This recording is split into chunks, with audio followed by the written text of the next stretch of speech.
विधानसभा निवडणुकीसाठी आकार घेत असलेल्या तिसऱ्या आघाडीच्या आधीच आता बिघाडी झाल्याचे चिन्ह आहेत। अजूनही सहभागी होणाऱ्या पक्षात काही मुद्द्यांवर एकवाक्यता नसल्याचं नेते सांगतात। त्यामुळे तिसऱ्या आघाडीचा जन्म होणार की नाही याची आता चर्चा सुरू झाली आहे।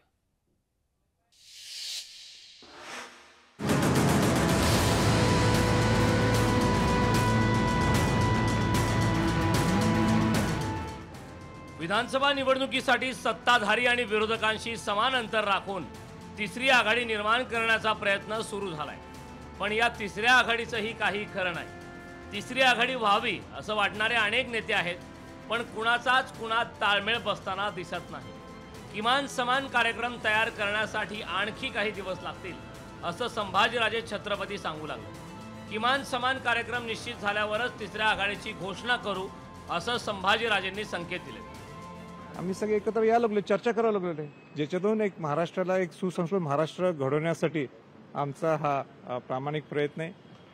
आघाडी तिसरी आघाडी आहे किंवा आणि काही वेगळे शब्द अजून तो काही ठरलेला नाही, पण सुरुवात तर निश्चित झालेली आहे, चर्चा सुरू झालेली आहे। संभाजीराजे आणि बच्चू कडू सोडून या बैठकीला रविकांत तुपकर किंवा राजू शेट्टीही हजर नव्हते। प्रहारचे बच्चू कडू हे बैठकीत होते, पण त्यांचंही काही खरं नाही। शेतकऱ्यांचे प्रश्न सुटले नाही तर सरकार विरोधात उभं राहू असं त्यांनी सांगितलं, पण त्यांचंही तळ्यात मळ्यात दिसत आहे। माझं म्हणणं तरवर काही आपण विचारच करू ना। फायनल जेव्हा आम्ही बॅटिंगला उतरू तेव्हा तुम्हाला सांगू आता कोण बॉलर आहे कोण बॅट्समन आहे ते। तिसऱ्या आघाडीचे नेते खूप प्रभावशाली नाहीत किंवा एक दोन जिल्ह्यापुरताच त्यांचा प्रभाव आहे। त्यातही जे एकत्र आहेत त्यांच्यात ही एकवाक्यता दिसत नाही।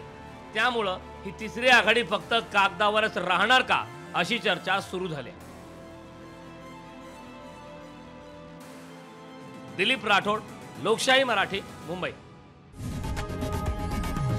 लोकशाही मराठी ऐका, पहा, जागरूक रहा।